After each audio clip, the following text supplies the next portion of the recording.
Can you hear me all right there, Joe? Everything good?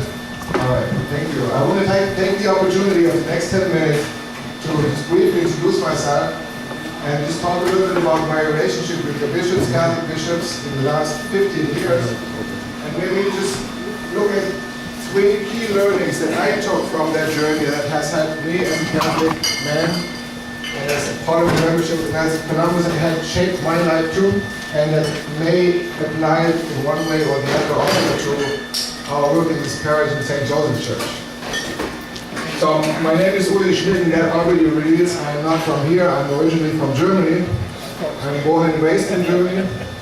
I studied theology, philosophy, and music, church music, sacred music in various cities in Germany, in Trier, Rottenburg, and Tübingen.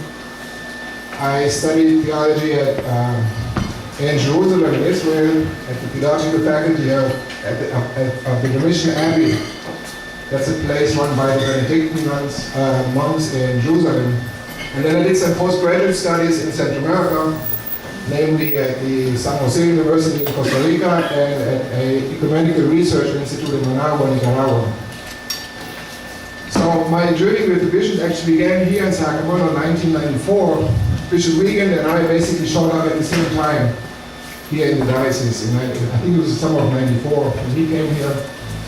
And since he was, and that's when I came to Sacramento also, so coincidentally we just came into the same time, at the same time. And I just came from Central America. I lived there doing my postgraduate research, mostly academic work, research in Central America. And he came here, and he was previously for several years in Colombia also as a missionary priest. So the Hispanic population had been very close to Bishop Regan's heart from the beginning of his time in Sacramento. So he asked me if I could help him to design a leadership training institute for Hispanic lay people in the Diocese of Sacramento, given mostly the fact that at the time, if you look at the mid-90s, the Hispanic population was probably the fastest growing Catholic population in the diocese, within the diocese. But when you look at the ministry level, there were very few Hispanic names or people shown up as people who have taken leadership roles in a parish. So there was a gap there between the number of people and the number of people who actually became leaders in any of the 100 and some parishes in the Diocese of Sacramento. And partly that was attributed to the lack of formation, leadership training that Hispanic lay leaders did not receive at the time. So he asked me if he could help him design like an institute for Hispanic lay leaders to become leaders in parishes. So that was my assignment with Bishop Regan at the time.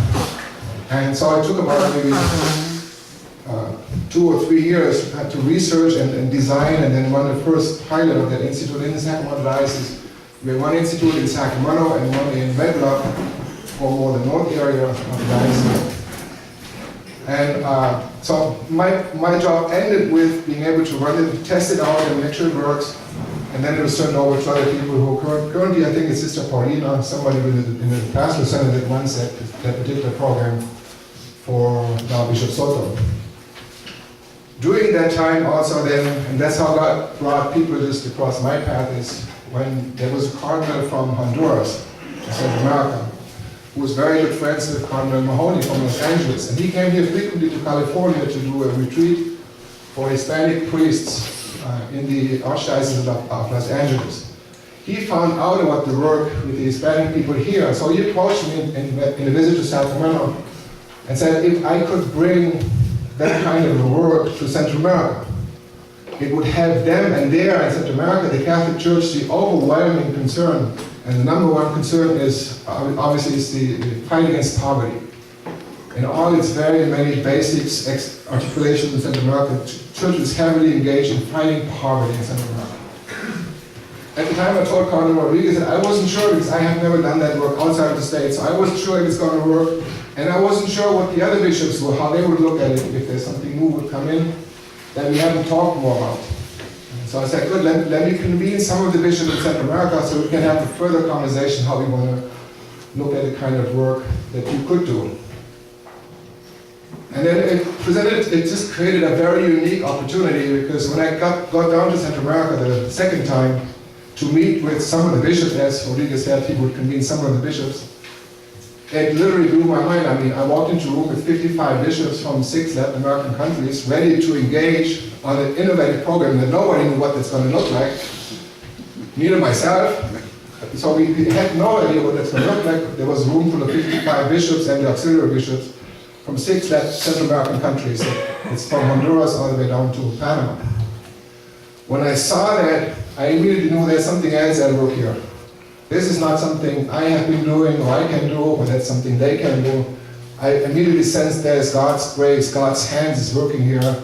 So first of all, I dropped my notes. I had my notes prepared for what I can do, talking to some bishops, a bishop or two. 55 bishops, that's a different ballgame. So I dropped my notes, prayed, and said, okay, and got up, and then we had a beautiful conversation as to how work can look like in Central America, or what we could do and how we could look like in Central America. We were then asked to leave the room after the half hour was over, 45 minutes conversation.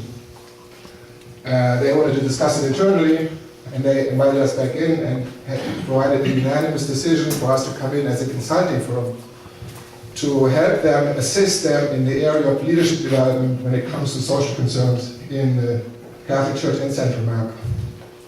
That was the beginning of my journey with them. And to my surprise too, again, like here, my experience here with bishops has been, a bishop or two work with you and they move slowly. You know, if they move slowly, and it takes a lot of time talking and conversation and clarifying. Over there we had 55 bishops sticking with the program for over 2 years on the sponsoring level, on the leadership level. That was very new in my experience. And so then after we had spent some trainings just for bishops in Central America, in different places in Central America, their request was immediately they told them, we can't do anything without our priests being on board. Our clergy needs to be informed, they need to know, they need to support whatever we want to do here in Central America. Similar to my time in Sacramento, Bishop Regan, when we set up the institute here for the Hispanic lay leaders, his main concern was that there would be a group of key pastors, priests, in various dioceses that would support that effort from the stages of its design. Not just being able to implement something that a bishop then says they should do, but they should be part of the design of what should happen. So similar to here, over there, the bishops in Central America were very concerned about their priests being on board. So I spent almost 3 years doing mostly clergy trainings in different dioceses in Central America, in those 6 countries that I was assigned to work in then, to just make sure that there's a conversation with priests and how they look at it, how they would look at how they would adapt it, what needs to happen, what should not happen. So there would be a broader consensus around what makes sense to do in Central America. It's an innovative project, how could it look like and how should it look like?